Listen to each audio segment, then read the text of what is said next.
2월 22일 수요일 새벽 예배입니다. 오늘 함께 보실 하나님의 말씀은 마태복음 13장 1절부터 9절까지의 말씀입니다. 마태복음 13장 1절에서 9절까지의 말씀을 봉독해 드리겠습니다. 그날 예수께서 집에서 나가사 바닷가에 앉으심에 큰 무리가 그에게로 모여들거늘 예수께서 배에 올라가 앉으시고 온 무리는 해변에 서 있더니 예수께서 비유로 여러 가지를 그들에게 말씀하여 이르시되 씨를 뿌리는 자가 뿌리러 나가서 뿌릴새 덜어는 길가에 떨어짐에 새들이 와서 먹어버렸고 덜어는 흙이 얕은 돌밭에 떨어짐에 흙이 깊지 아니하므로 곧 싹이 나오나 해가 돋은 후에 타서 뿌리가 없으므로 말랐고 덜어는 가시떨기 위에 떨어짐에 가시가 자라서 기운을 막았고 덜어는 좋은 땅에 떨어짐에 어떤 것은 100배, 어떤 것은 60배, 어떤 것은 30배의 결실을 하였느니라. 귀 있는 자는 들으라 하시니라. 아멘. 씨 뿌리는 비유는 저희가 잘 알고 있는 대로 단 하나의 밭에서만 결실합니다. 나머지 3개의 밭에서는 결실하지 못합니다. 따라서 3개의 밭에 뿌려진 씨는 결국 버려지고 맙니다. 결과적으로 보면 낭비된 씨앗이 너무 많은 상황이 되고 마는 것입니다. 그런데 사실 바로 이것이 이 비유의 목적입니다. 씨 뿌리는 비유에서 낭비된 씨앗이 너무 많다는 사실, 바로 이 사실이 하나님 나라의 특징을 보여준다는 것입니다. 어떤 특징입니까? 바로 하나님 나라는 대부분의 사람에 의해 긍정적인 반응을 얻지 못한다는 것입니다. 실제로 예수님의 사역이 그러했습니다. 예수님의 하나님 나라는 때로 열광적인 환영을 받기도 했습니다. 하지만 때로는 단번에 거절당하기도 했습니다. 처음에는 환영을 받다가도 나중에는 배척당하기도 했습니다. 사람들은 하나님 나라에 대해 다양하게 반응했지만 부정적인 반응이 대부분이었습니다. 뿌려지는 씨, 즉 선포되는 복음에 문제가 있는 것이 아니었습니다. 밭에 복음을 듣는 사람들에게 문제가 있었습니다. 어떤 이들은 복음을 듣지만 그 의미를 깨닫지 못합니다. 복음을 듣고서도 전혀 관심을 기울이지 않습니다. 곧장 배척해 버립니다. 당시 유대교의 종교 지도자들이 그러했습니다. 어떤 이들은 복음을 처음 들었을 때에는 즉시 기쁘게 받아들였습니다. 하지만 그 복음 때문에 환난이나 박해가 일어나면 곧 걸려 넘어지고 말았습니다. 적지 않은 이스라엘 백성들이 그러했습니다. 또 어떤 이들은 처음에는 복음을 받아들이지만 세상의 염려나 재물이나 속임수에 억눌려서 결실하지 못했습니다. 대표적인 것이 마태복음 19장에 등장하는 부자 청년입니다. 대부분이 부정적인 반응이요, 끝까지 가지 못하고 결실하지 못했습니다. 따라서 하나님 나라에서 경이로운 것은 어떤 이들이 결실하지 못한다는 사실이 아닙니다. 오히려 어떤 이들이 결실한다는 것이 너무나 놀랍고 경이로운 것입니다. 그리고 그 결실의 결과는 100배, 60배, 30배로 대단하다는 것이 실은 놀라운 일이었던 것입니다.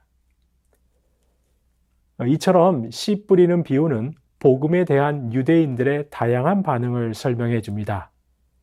그리고 이 비유는 당시 제자들에게 다음과 같은 2가지 측면에서 아주 중요한 의미가 있었습니다. 첫째, 대부분의 사람이 복음에 대해 부정적으로 반응한다는 씨 뿌리는 비유는 당시 제자들에게 상당한 격려와 위로를 주었을 것입니다.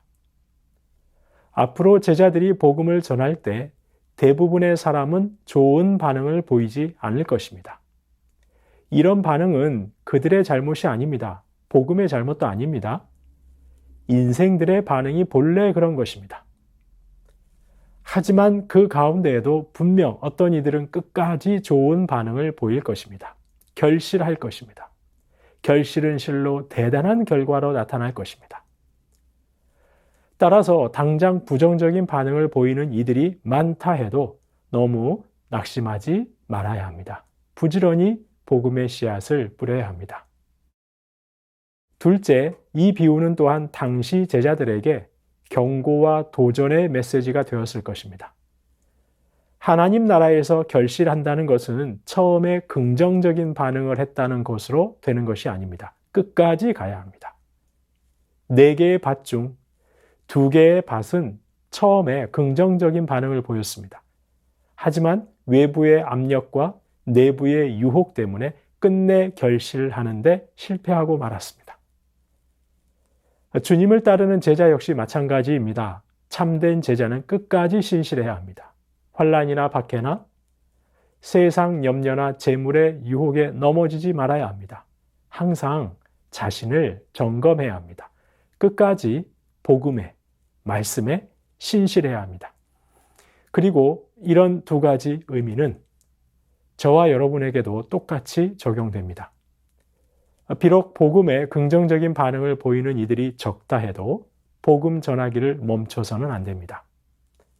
아울러 저와 여러분이 하나님 나라의 복음에, 하나님의 말씀에 끝까지 신실해야 합니다.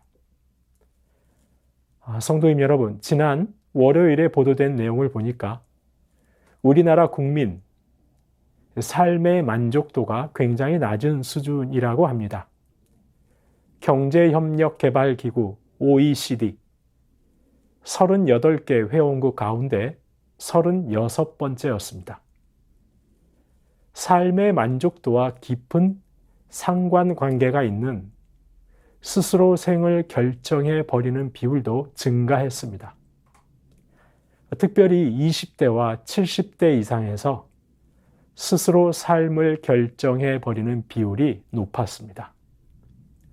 우리 사회가 지금 얼마나 각박하고 살기 힘든 사회인지, 특별히 아직 삶의 단단한 배경을 만들지 못한 젊은이들과 그 배경들이 하나씩 허물어져가는 연세 드신 분들에게는 얼마나 가혹한 사회인지를 여실히 보여주는 결과라 하겠습니다. 이런 각박한 사회에서 살아가는 인생들에게 유일한 소망은 오직 예수 그리스도밖에 없습니다. 복음만이 이 땅에 살 소망이 넘치게 할 수 있는 것이죠. 하나님 나라가, 사랑과 긍휼의 하나님 나라가 임하지 않고서는 달리 방법이 없는 것입니다. 그래서 저와 여러분이 멈출 수 없는 것입니다.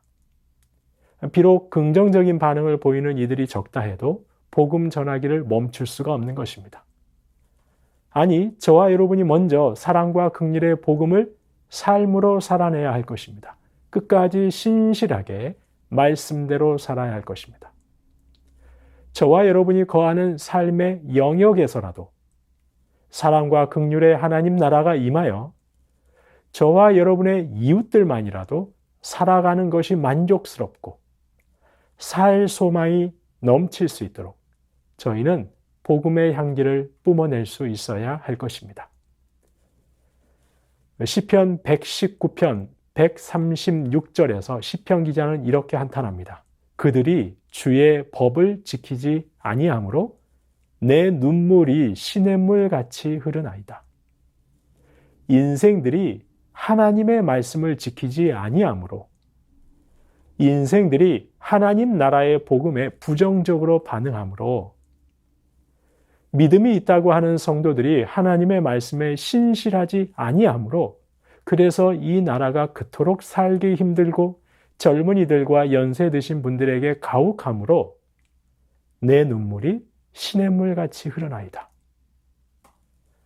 성도님 여러분, 저와 여러분의 심령이 바로 이 시편 119편의 시편 기자와 같은 심령이 되시기를 간절히 소망합니다.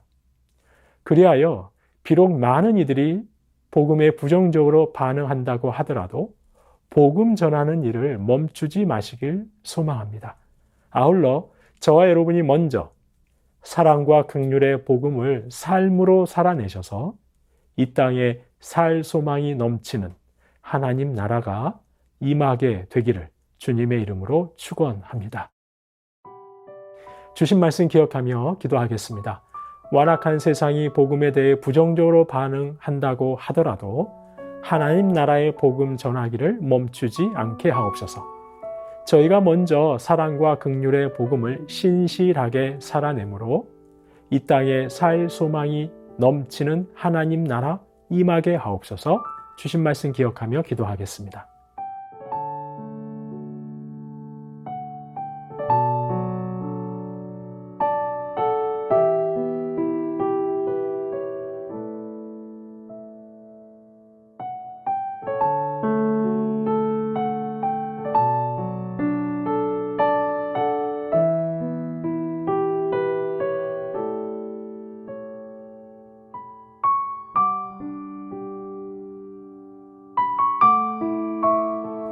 나라와 열방을 위해서 기도합니다. 지진과 폭력과 억압과 전쟁으로 고통에 빠진 열방 곳곳에 돕는 손길이 순적하게 미치게 하옵소서. 그들의 아픔과 상처를 치료해 주시고 그들의 눈물을 닦아 주옵소서. 세우신 교회와 부르신 성도들을 통해 이 나라의 가난하고 소외되고 억울한 심령들이 위로를 받게 하옵소서. 북한 동포들을 굽어 살펴 주옵소서. 나라와 열방을 위해서 기도하겠습니다.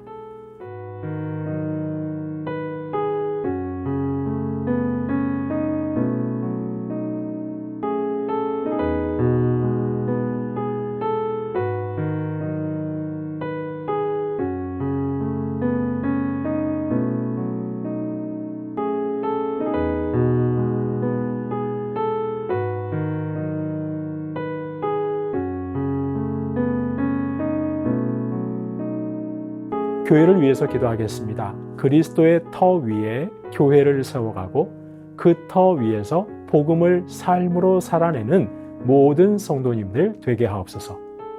위더스 젊은 부부 모임 가운데 성도 간의 아름다운 교제가 넘치게 하옵소서. 교구 순장님들과 교사 순장님들에게 섬김의 기쁨이 충만하게 하옵소서. 교회를 위해서 기도하겠습니다.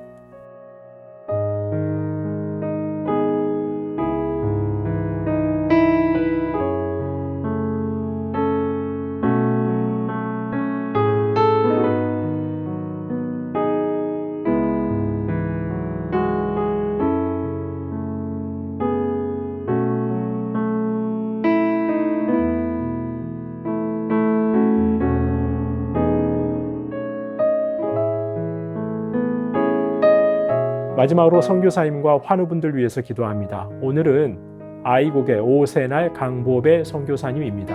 기독교 박해가 심해진 상황에서 옥에 갇힌 수많은 인도의 그리스도인들에게 담대함과 평강을 주시고 끝까지 견딜 수 있는 믿음을 주옵소서. 비자 연장의 문제가 잘 해결되게 하옵소서. 차영미 권사님, 이기범 집사님, 강동엽 어린이, 권호순 권사님, 이미남 권사님, 신혜남 권사님, 추명우 성도님, 추승민 형제님, 이춘실 집사님, 김인혜 집사님, 최혁기 성도님, 이길태 집사님, 김찬준 집사님, 김영자 권사님, 정순금 권사님, 김봉남 권사님, 김광순 권사님, 박문천 집사님, 노성빈 형제님, 최혜랑 집사님의 아버님, 이외에도 수술하시고 회복 중에 계신 분들, 수술을 앞두고 계신 분들, 오랜 질병으로 투병 중에 계신 분들, 치료하시고 회복시키시는 하나님의 은총이 충만하게 임할 수 있도록 마지막으로 선교사님과 환우분들 위해서 함께 기도하시겠습니다.